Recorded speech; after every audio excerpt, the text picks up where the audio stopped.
coming across each day. The number of people has dramatically dropped. About 11,000 migrants were apprehended on Wednesday. On Saturday, just 4,400. It appears there was a rush to make it across the border before U.S. policy changed on Thursday night.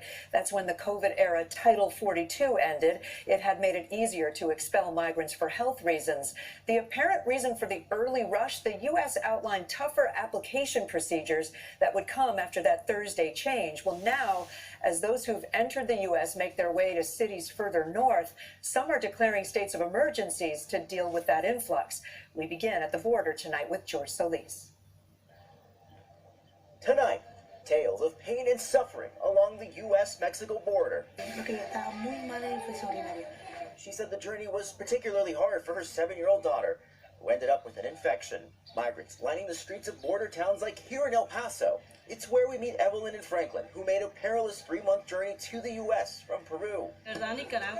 She says in Nicaragua, they were kidnapped and they were threatened. And still, that pales in comparison to the trauma she says she felt when she was separated from her 4-year-old grandson at the border.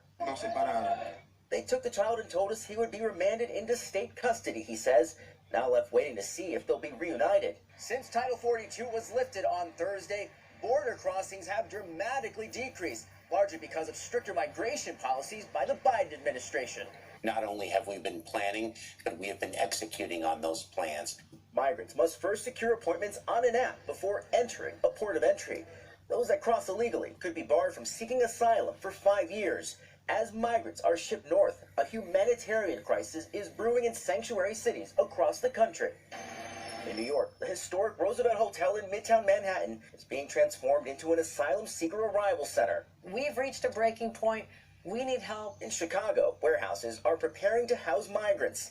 And in Denver, this parking lot served as a makeshift shelter.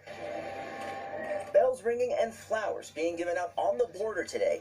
A moment to celebrate the mothers. 22-year-old Yorlena Falcon gave birth to her son just 15 days ago. She said at one point she thought she had lost her baby when she actually tripped on the journey. As this mother is left wondering why her 17-year-old son died in U.S. immigration custody earlier this week.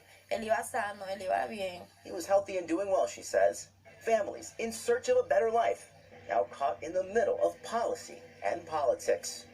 And George joins us now from the border city of El Paso. George, what are migrants there saying about that Customs and Border Protection app that's now required to enter the country? Yeah, Kate, despite an overhaul of the app, many migrants saying it's simply not working for them, citing issues with the interface, many of them saying they have to simply try again or risk entering the country illegally. Now, immigration advocates say they are working on improvements, including improving scheduling availability. Kate? It's a major test of democracy for a critical U.S. ally with huge implications for the region. Raf Sanchez has the latest. Raf? Kate, we're still waiting for official results, but Turkish state media says neither President Erdogan nor his challenger Kemal Kılıçdaroğlu has won more than 50% of the vote, and so it looks like this election is heading for a runoff in 2 weeks' time, and it is hard to overstate the stakes here.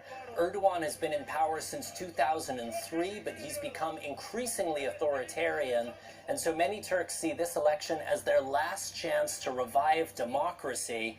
Turkey's relationship with the rest of NATO has also been strained under Erdogan. He's lashed out at President Biden and refused to join in Western sanctions against Russia.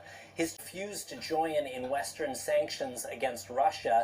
challenger says if he's elected, he will restore democracy inside Turkey and repair the country's frayed ties